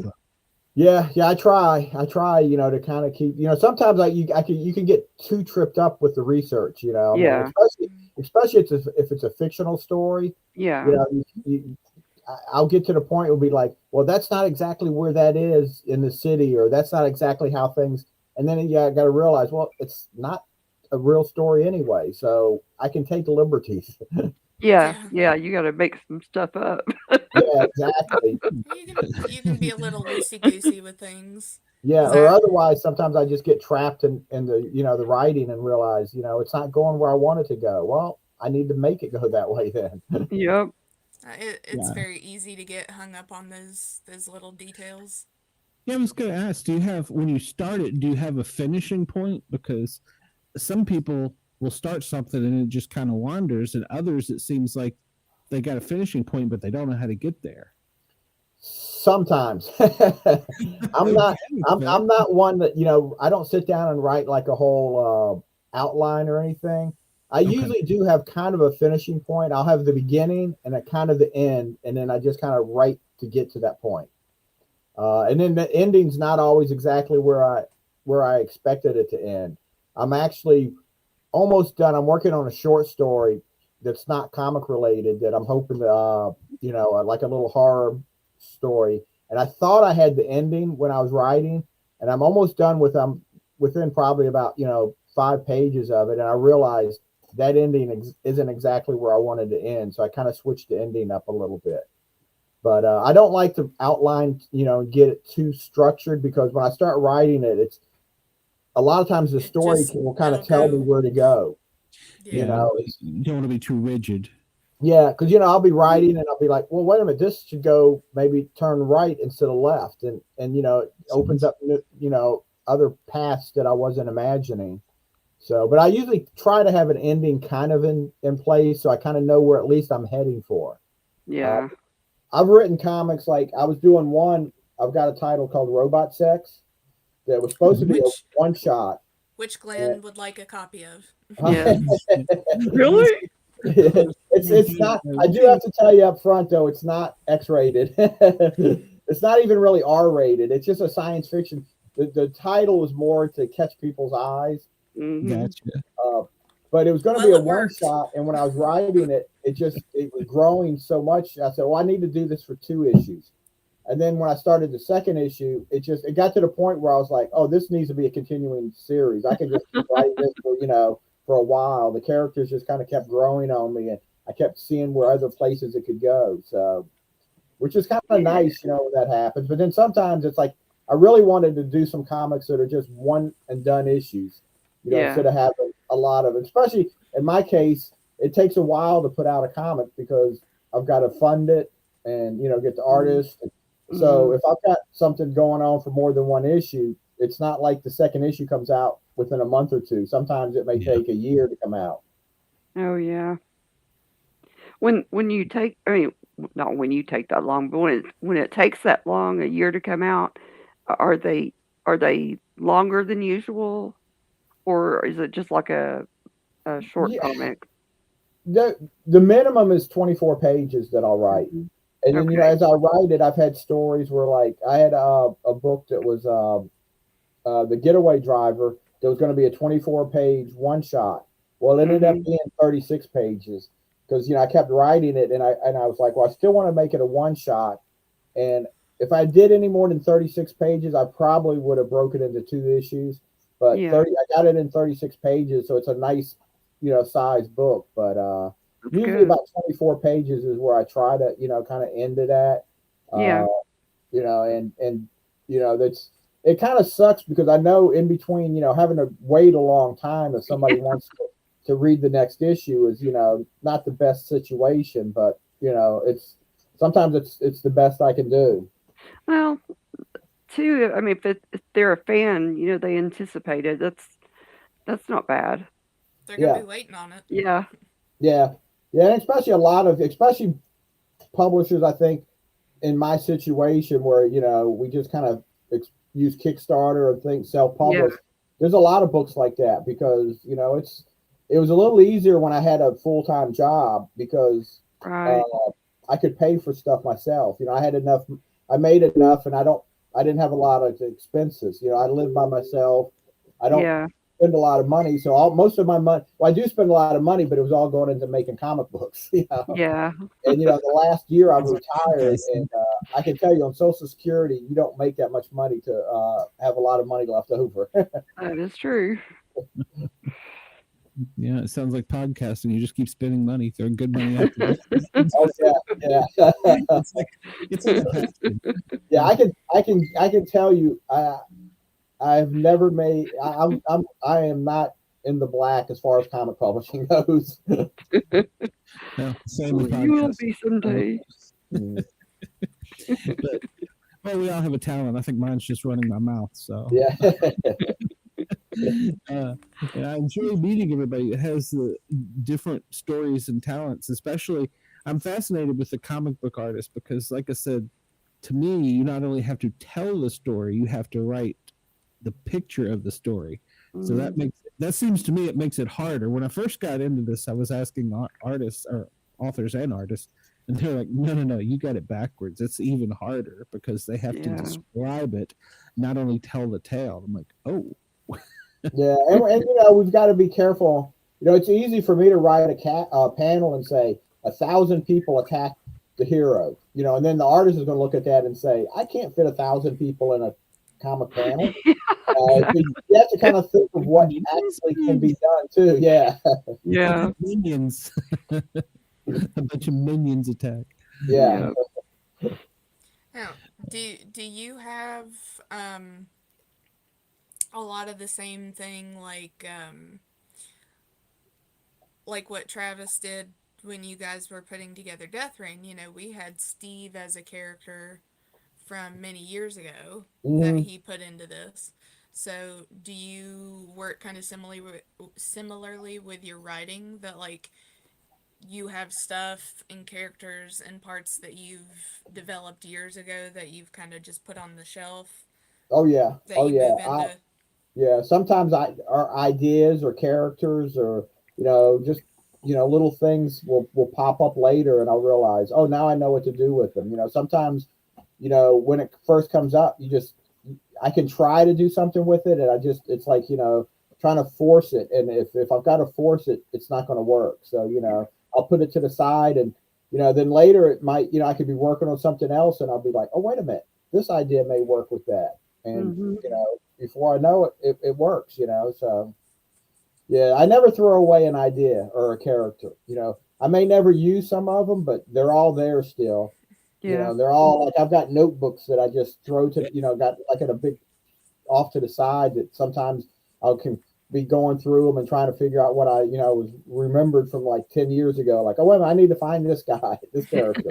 That was going to be my question. Do you have that storage or do you have a notebook of, you know, different people? You know, Bob, he was the hotel greeter, you know, Tom, he was the taxi cab driver. Is that the way you do it? Have a little library of characters? I wish I was that organized. I'm even new stuff I write. I'll pick up, like, I have a lot of just blank notepads, and I'll pick up a notepad and start writing on it. And then I may lay it down, and then I'll come up with another idea, and I'll start writing on another notepad. And then when I want to go back to the other one, I'll be like, "Where's the?" I'll have the same story in 4 or 5 notepads because that's what I picked up. And then I've got to go back and find them all to try to, you know, type it all up and get it all together. I'm the most unorganized person in the world. I need to be better organized. The issues of being a writer. You get an idea anywhere, you gotta write it down, and then you'll have lost it for a year. Yeah. Oh yeah. Yeah. Well, after you come up with the story and you've written the story, do you send it off to somewhere to bounce it off of people? Is there like a group that you use to see, is this readable? Is this palatable? Or is it like a test group or something? Yeah, like a test group. Or you are the test group. I'm pretty much the test group. I probably should. It'd probably be, but I'm more the test group myself. You know, the next person that's going to read it and give me their opinion would be the artist. Yeah. You know, like I could send it to the artist and, you know, they could, you know, if they think something's really weird or doesn't make sense, they can throw it back at me, and and then that's where that give and take comes, and if it's something I really would feel really strong about, I may say, no, this is the way I really want it for this reason, so, but it's usually the artist is more the person that's kind of going to be that person's going to read it and decide, oh, this is completely crazy, I don't want to have anything to do with this, or let's go from this, because Travis and I do that, we'll come up with an idea, one of us will throw an idea at the other, and and then it's back and forth, and we end up so much time just talking about things. It'll be sitting in the kitchen. Hold on, I got an idea. I gotta go call John. Yeah. Yeah, we've had so many different ideas, back and forth, and and even that, like when we did Death Rain, it's going back and forth, it's like, oh, I'll do this, and oh no, what about this? And it's like I said, it's just a back and forth, and I like that, that works really good, I think. It does if you have a good person you're working with, because you hone it down to make it sharper and better. Yeah. And then some artists I work with, like the artist for Alma, Hernan, basically I sent him the script and he just drew it exactly like I sent it. A part of it is he lives in Brazil and his English isn't perfect. So, he's pretty much just following the script, because I don't think he, a lot of give and take as far as that goes. He would lose it as far, because he has to have somebody translate the script for him into Spanish. He has some English, but it's not real great. His English is still better than my Spanish, so I'm he's still a step ahead of me. The cover that he did for Alma was fantastic. Yeah. Oh yeah. Yeah, I was trying to look at some of the covers a few minutes before you came on, and this is some pretty good stuff. I like it. What was the getaway driver story about?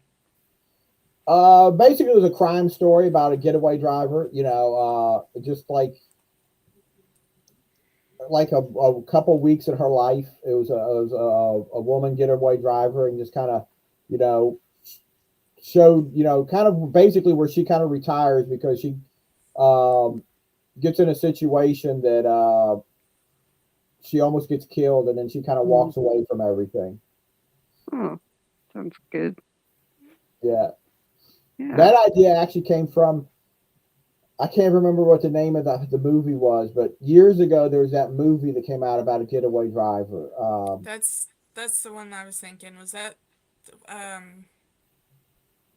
I've never seen the movie, but I just, it was all over the place at one time. It was, and it was, I don't know if it was called The Getaway Driver or something. It was in the title, and it just kind of, started thinking about it. And I just wrote my own version. That's what I was thinking. I keep thinking of the insurance company where the guy's the driver and they in the car. Oh yeah. That's what when you said that was the first thing that come to my mind. It sounds like yours is more like a combination of the mule from the Clint Eastwood story and the I know the movie you were talking about, but I can't remember the name of it myself. Was it Drive? No, Edgar Wright directed it.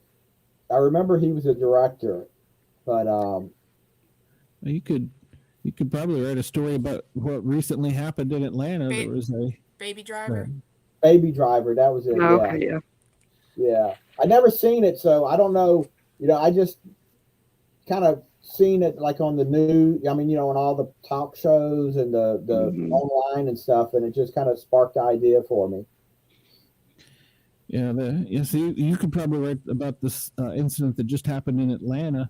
There was a mass shooting in a mall, and the police get there, everything. Yeah. The media interviews this guy, and then he leaves, jumps on a bus, pulls a machete out, and holds the bus driver. Tells him if he doesn't drive, to get, to go, he's taking the whole bus hostage. And it was like 2 hours of drama on Atlanta TV live. So, oh wow, crazy! Yeah, that nuts. Well, I didn't hear anything about that on the news. He was that guy. The news always finds that one guy. So yeah. Oh, yeah. One guy. It's like that documentary about the hitchhiker guy. Like they were interviewing him, and it turns out he was the one that killed the people that the news was there for. That's crazy, isn't it? Well, like Valerie was just telling us before, real life is sometimes better than fiction. Yeah. Fact is sometimes stranger than fiction. Yeah, exactly. So, yeah, I love some of your titles. I love some of the. I've been flipping through the art while we go back and forth here.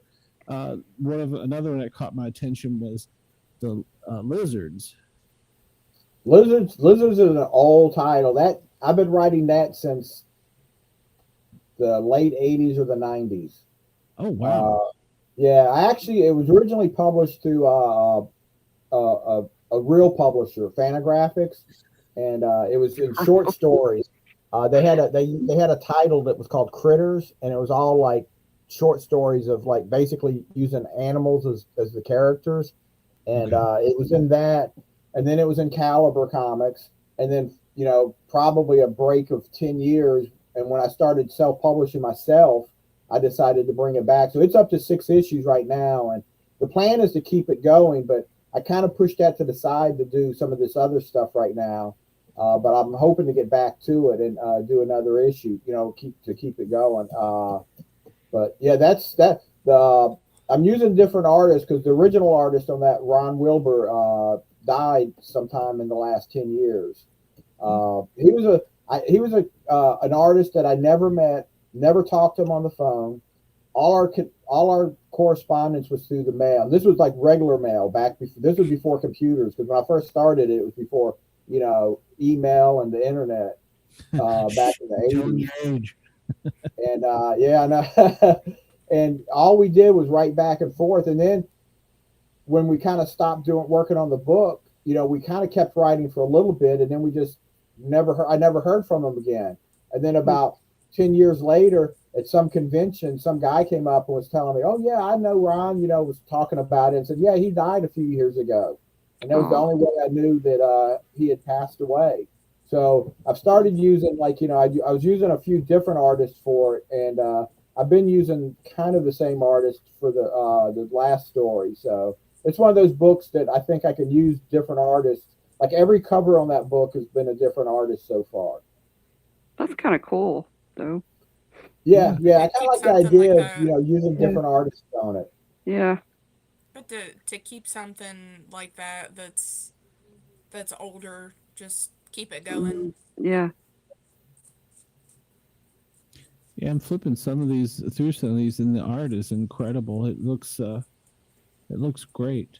Yeah, I've been very fortunate that I've worked with some really good artists. Well, you've given them something to work with too, so that makes a difference. Mm-hmm. And I think when you were talking about, you decided to break out and do the Diebold publisher comics yourself, I think that was probably very brave, because now you're the guy. I mean, it all starts and stops with things with you, Mm-hmm. Yeah. I like the only thing before I did Diebold, I was just using basically on the back of all my comics I had printed, I would have my name on it. And the one good thing about that was there's one of those B movies. What was the name of it? Santa Jaws.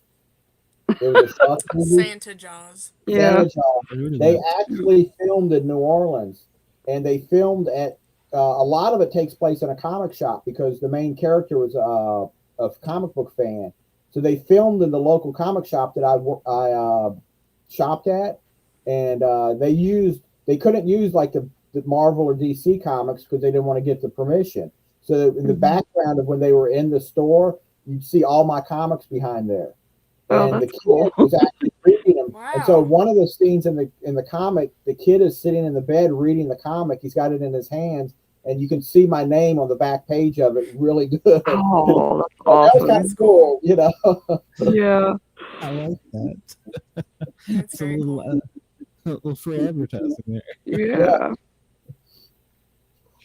You probably got some fans from that. Yeah. Well, so but, yeah, but I still think going through it with Diebold, branding it like that was still a better move than trying to just, it kind of gives a place to keep all my comics. And it's recognizable too. So yeah.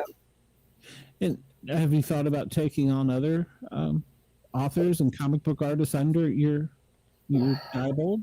I've thought of it, but I can barely afford to pay, to publish my own stuff right now. So it'd be kind of hard to do anything else, because if a writer brings his project on, he's gonna want to probably get paid for it, which I don't blame him. So obviously we can speak from experience. It's not it's not easy to take your own stuff out there and expect people to like you was saying, people want to be paid up front, and it's hard to take that jump sometimes to say they wanted to put something through Diebold so that it had a company name on it. For a lot of people, it's hard to take that jump to even just have it somewhere. Right. Yeah. And like I said, I have published some stuff that's been that's in the public domain. I republished a couple old comic books, and I actually republished the first Winnie the Pooh book. I put that out in paperback because that went into public domain, I think, the year before last. So so I thought some of those would be kind of cool to have have it out, and it would attract some people to the to the table when I'm at conventions and stuff. So. You're getting ready to go to San Diego, aren't you? Hopefully. I'm hoping, until I'm actually on the airplane going, I'm not going to, because, some of the situation with my sister and everything. So, hopefully everything will work out and I'll be able I bought the plane tickets, and, I've got my pass and everything. So, and, I'm hoping to get out that way. I haven't been there since 2002, so it's been a long time. Yeah, that's the largest one in the country, isn't it? Convention. Yeah, it's crazy. When I went, the last time I went, in 2002, it was big and crazy. But since then, it's gotten even bigger and crazier. I mean, from what I've been told and what I've seen, it's just insane. Well, we just had Shia. Who was it? We just had on Demi, I can't remember the comic book company. They get a booth and table there, and so Albatross. Oh shoot! I can't. I talked to so many people. Yeah, that's part of my thing. You'll have to give me a minute. I'll find it. No, that's good. So a lot of people, John, and I still haven't conceptualized it yet. What is the process that you start? You come up with the idea, you write the story, you get with the author. Then how do you get it actually out to the public besides for, Amazon or something? Mainly it's through conventions. I do a lot of conventions. I try to post, I've got a website, where you can order it online.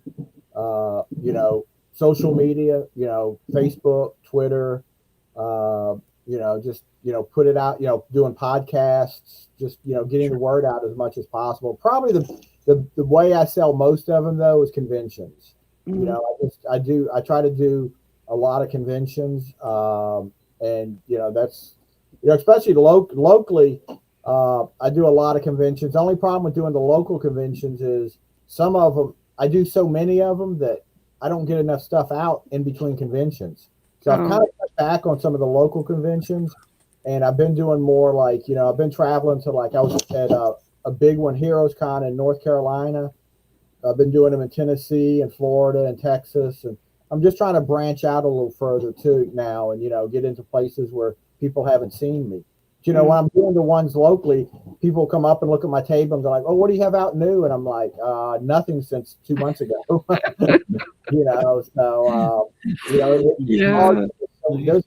There's a lot of conventions around this way. A lot of small ones, and I used to do every one. I'd be like, "Oh, if it's local, I'm going to do them." But now I'm kind of cutting back on them and trying to do more, like I said, get a little further out,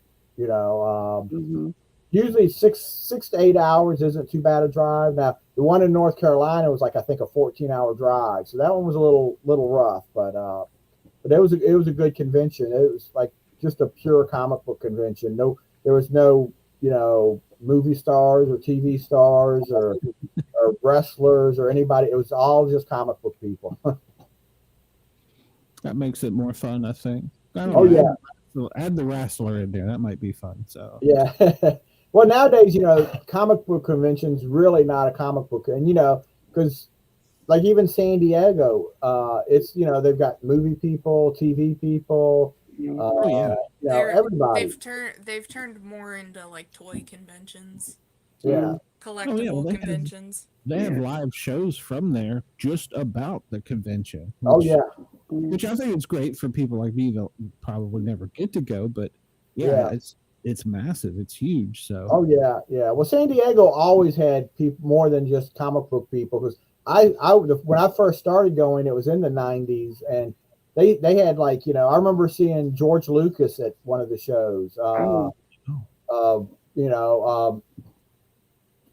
Who directed Quentin Tarantino, Lou Ferrigno, so it's always been more of a media type convention. Comic books was always the bigger part of it, but they've always been, more than just a comic book convention.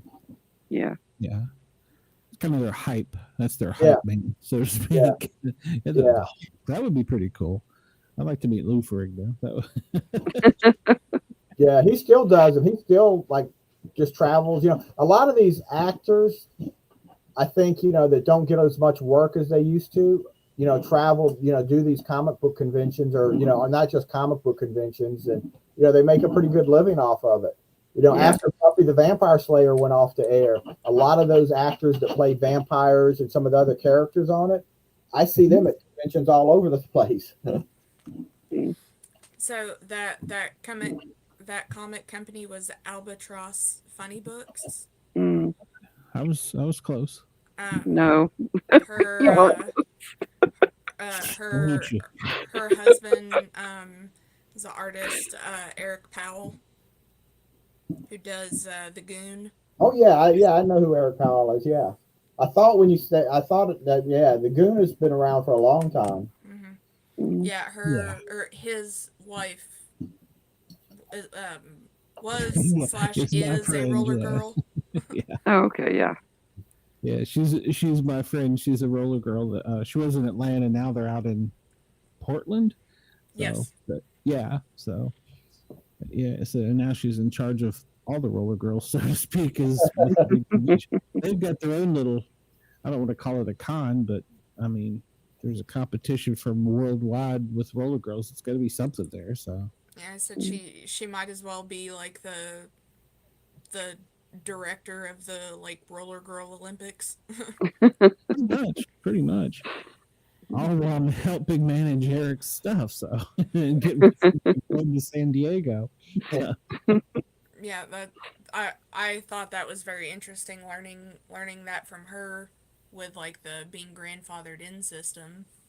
So the longer you've been going, the better table setup you get, better space you get. And they've been going for like 15 years, I think was something she said. She said that 15, yeah. Oh yeah, now to get a table at San Diego is, unless somebody drops out, because nobody wants to drop out. I've got a friend that's been going for like probably 30 years, to the convention. And it's just, and I don't know if they still do it, but originally, like, that's like a lot of cons back in the day. They used to not charge for an artist table. The artists actually got tables for free because they were the draw that were bringing the people into the conventions. But nowadays the draw is Chris Evans and the actors and the movie stars. So the comic book guys aren't as important anymore. Yeah. So they'll jack up. There's some of the conventions, some of the bigger conventions right now are charging almost $600 for a table. What? Cow. Nuts. And that's I don't know. I mean, unless you're a really big name, there's no way I could make a profit off of that, especially if you have to travel and rent a hotel room and, and all of that. You're spending $1,000 before you even sell your first book. Mm-hmm. Yeah. And I sell my comics for $5 a copy. That's a lot of comics I have to sell. Take $1,000. Yes, it is. Yes, it is. And Lord only knows that the prices of stuff that they're charging out there too. Yeah.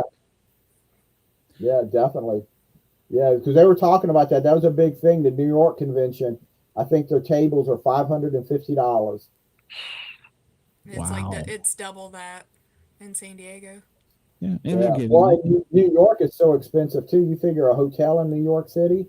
Oh yeah. New York City, you're spending a fortune. Mm-hmm. That's ridiculous. It's true. Plus you got the table, the expenses to get there. Yeah. The food, travel. Because there's no way you're gonna want to bring your own vehicle up there. So Right. Taxis, Ubers, Lyft. Yeah. I tried doing the patch and challenge coin world, and I learned real quick after a couple shows, it's not for me. There's too rich to travel and do all those things. So spend your whole life and you wouldn't make any money. Well, those shows are very similar to the comic conventions. Yeah, it was more niche, but John, do you? I know today was your kickoff day, but I've got to ask: do you have any other stories lined up, or what else is coming up? Well, we're working on the book with Travis. We had the Kickstarter for that a couple months ago, and we we made our goal. We had did really pretty well on it. So Travis and I are working on that right now. And I'll tell you, that is. I feel like Death Rain was a good example of not going how you expect things to go. Oh yes. how your initial story setup goes to what it ended up being. Oh, okay. So you're talking about the whole story. Okay, I thought you were talking about the process. I got you. Well, kind of both, to be honest. Yeah, it was a process, but we worked on a lot of catering to our people who wanted to be a part of it. So that took a big chunk. that took it in a big different direction. Oh. I mean, not completely different, but it added a lot in there. I'll just say it added a lot that was not expected. Money wise or content wise? Okay. Yeah. Well, money wise too, they were, they basically put us over the goal. They were a big part of it. Gotcha. Because we were offering like drawn in tiers where we'll draw the characters in. We'll write, for the if you back that tier, we'll write you into the comic book. Oh, okay. So, we learned a lot on that whole Kickstarter. From the actually doing that Kickstarter to everything was from launch date to end date was a complete. Yeah. That could be a whole process. That could be a whole podcast, probably 2 or 3 hours long. Yeah, it sounds like it. Yeah, I didn't realize with the Kickstarter you were adding a character in at a certain level. I didn't realize that. Did it work out well? Yeah. It's working. Like I said, they were a big help actually. So it was it's just an experience getting it all right, because they kind of keep going back and forth, like, what if we could do this? What if we do this? Okay. Well, and the best part of that is they all got to talk to John. Okay. I've got like probably, I don't know if it may be like 200 emails back and forth, Oh my goodness. No, you're gonna have to be this is what it is. You can't that's what Travis keeps telling me. Just tell them this is what you're going to do. Yeah, this is what you're going to have. they'll come up with an idea, and I'll tell them, "Oh, we'll do that. That's fine." But then they'll be like, "Well, what if we did?" And I told them, No. One if. You have to learn no. You know, so we can't just have you to be. You can only have your fluffy high heels be blown off in so many different ways. Yes. You have to give him like 2 or 3 choices like a child. Yeah. That was going to be my next question. Did you get him to say, okay, you're either John the garbage man or Bob the taxi driver, or did you come in and say, no, I'm Julio and I run the daycare? How does that work? Well, we kind of took what they wanted to be, and we're working it into the book as much as possible. Yeah. You know, Well, they paid a lot of money for the option to do this, so you know, I don't want to just like, oh no, you know. So we're working it. I think they're going to be happy with it because you know they've told me that a lot they've done this for a couple comics. You know, they like getting into the comics, and they told me basically that they haven't been really happy with any of the books that they've been in. That, I got you. You know, the creators, I think, promise them that they'll do this for them, and then they end up just sticking them in however they want. Oh, okay. You know, we want to. I mean, the whole point of it was to kind of, you know, create something for them in the book. You know, I mean, it's got to fit into, you know, the storyline to the, you know, where we can't just say, okay, you're going to be something that we just can't fit in, but you know, it's pretty open where we can fit it, you know, a lot of things into it. So, you know, we want to kind of get it as close to what they want as possible. That's a good thing too about the story though, is that there is room for that kind of stuff. Yeah. Oh yeah. That's true. Yeah. So I guess I'm sorry. No, I was just going to ask what stage you were at in that project. We still got a little bit to go. On it. So we're probably like just in the first quarter of it, you know, getting it done. The script is about half, maybe a little over half written. You know, Travis is drawing it, so you know, it's on its way, but it's taking a little bit of time. Yeah. It's a labor of love. Yeah. And then it's going to be 48 pages too. So that's good because, you know, on a Kickstarter, you have to charge more than like a comic that you're going to go pick up at the comic book shop because, you know, you've got all your expenses. If we charge $5 for the comic, you know, through a Kickstarter, you know, we never would make unless our goal was $500, we'd never make our goal. So, you know, so you want to try to make the comic as, you know, maybe a little bigger, as much into it as you can, because, you know, you have to charge anywhere from $10 to $20 for a single issue, you know. And didn't we start off with less pages too? Yeah, well, originally it was going to be to start? the first story, the Death Rain story, was going to be 24, and then we're going to do backups. But pretty much the way I've written it's all going to be Death Rain right now, I think. So it's all which I think will work out better. You know, it'll all be 48 pages. But so I you know, so almost 48 pages, but you know, almost already 100% done. You know, so once the Kickstarter is over, I'll be able to, you know, just basically print it and you know, print the different covers and send it out. So you know, that's the one. It helps if the book is done, but then again, sometimes it's harder to get to draw 48 pages and not have any, you know, get any of that money or anything, or you know, before you're even sure that it's going to fund exactly. Right. You know, and then that's a lot of work, you know. And if you have to write your other characters in, you've got to rearrange everything. Yeah. So, because Alma, I actually printed some copies of Alma before this. I did it as a 24-page comic last year, and I sold them at conventions. And you know, when I went to Kickstarter, you know, I added like another 8 pages of comic to it, but I've got a letter page in there, and I also have like 4 pages of recipes from my mom in there. Oh, you know? that's yeah. cool. it's kind of a, the book really, I think, turned out really cool. Yeah. That's awesome. A really cool idea. Yeah, paid some homage there. Yeah, that's pretty cool. So I like that. Yeah, you don't see too many comics with recipes in them, so No. I think I'd be more likely to buy comics if there were. Yeah. Me too. I really would. Well, let me tell you, I wrote a short story. There's a book, and Travis is actually going to do the art for it. It's an 8-page short, or 6 pages.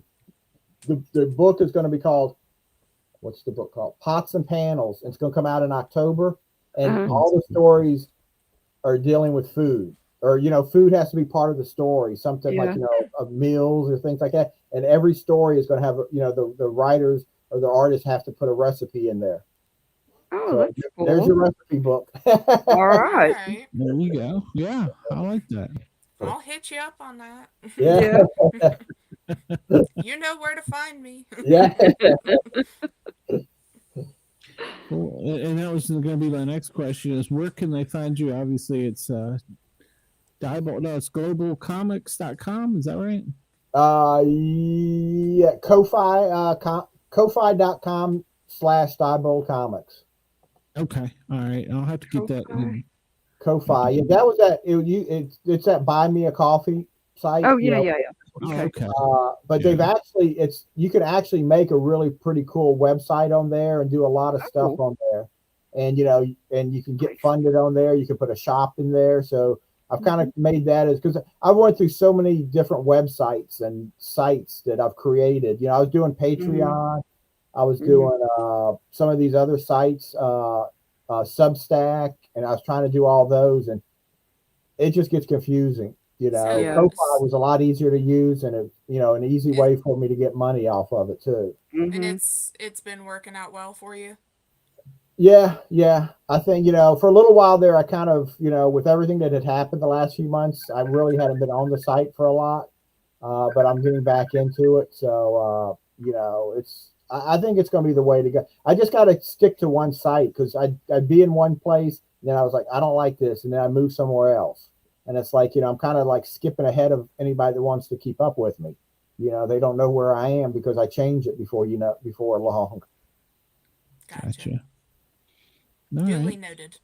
Well, before we let you get out of here, I don't know if you caught it with Valerie, but we always ask anybody that comes on, because we want to try and keep some of this paranormal. Have you ever had any paranormal experiences, run into a ghost, a Bigfoot, or anything? No, I can't say I have. So your creativity comes from just your imagination then. Yeah. I put a lot of paranormal in my stories, like I said, I did a book on voodoo. I've, Marie Laveau is like this, it's like a passion for me. I'm just so, eventually I'm going to write a longer story with her. It's just, I'm really, just intrigued by that character. I agree with that. Voodoo is like that equal parts scary and interesting. Yeah. And living here, all that's part of New Orleans, so that's kind of I don't know if I'm interested in it because of New Orleans or where the connection comes from, but shoot, John, you live down there with all of it. Go find a ghost. Yeah. Go find the Louisiana Bigfoot. From everything we heard on our shows, the French Quarter is loaded, and you can find vampires even if you look in the right places. So and if you find any, I am requiring you to report back. I definitely will. We have still not gotten a vampire on our show, and I've been trying really hard. So not it wasn't yours, Dina. So, I don't care. Vampire. I have not. He keeps dodging me. I think he's in another dimension right now. Well, John, I'm glad you came in. I know it was last minute, so we caught you off guard. And I don't want to keep you on late. Nope, I appreciate it. I enjoyed it. It was fun. Thank you. And keep in touch with Shay there, and we'll bring you back when you got some other projects coming up. So all right, definitely. He won't be going anywhere. No. All right, John. Well, I'm gonna let you get out of here since I know, like I said, you're filling in for us, and I appreciate that. But we'll keep in touch, and we will talk to you soon. Thank y'all. Y'all have a good night. Have a good night. Bye. Thanks, John. All right, Bye. That was a great show, ladies. Thank you. Oh, thanks. Yeah, we pulled it off. I don't know, duct taping band-aids for my setup here. So It worked. It did. yeah. I'm gonna play this back to see how I sound. I must say that I'm spoiled from the home studio with the desktop and the Shure microphone. Yeah. Yeah, you probably won't be happy with it. You won't. No. You will not. But it'll be fine. Yeah. I know. I'm a perfectionist, and it's just Well, thanks, Matt. So, yeah, thank you, Matt. Please like, follow, share, subscribe. Catch us here every Wednesday night at 9 doing paranormal things. Friday night we have a public safety show at 9 p.m. And then Saturdays, well, as I say on my radio show, I don't even know how the hell to describe that show. This weekend we've got a comedian that's a ukulele player that's going to entertain us for 2 hours. I have no idea where that's going to go.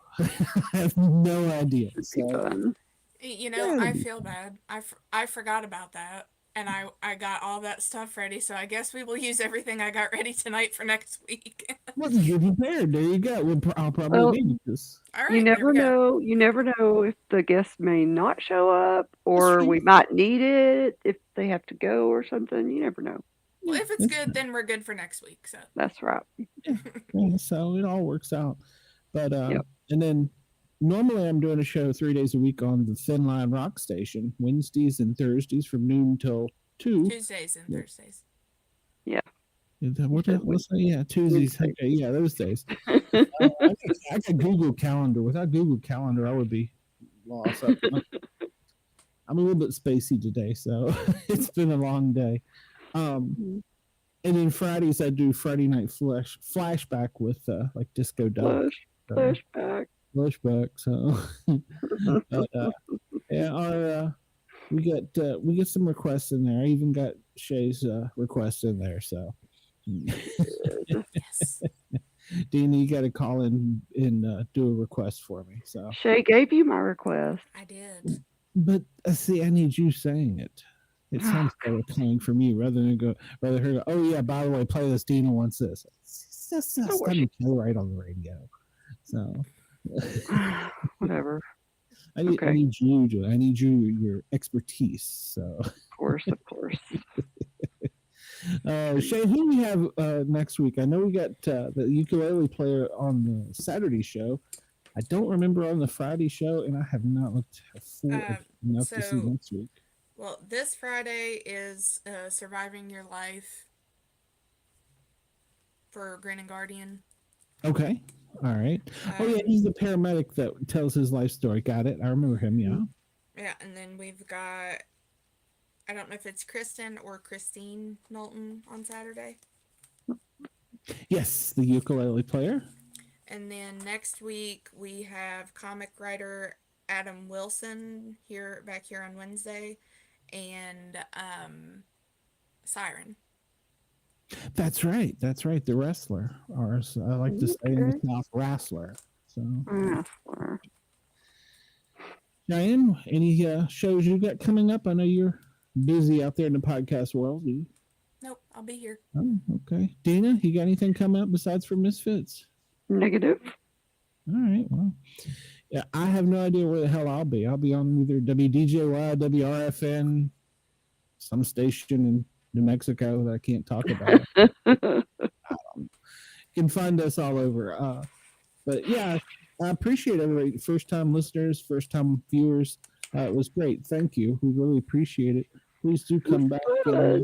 Yeah. If nothing else, we have a lot of fun. So that's right. And now I've got some sexy Squatch books that I need to read.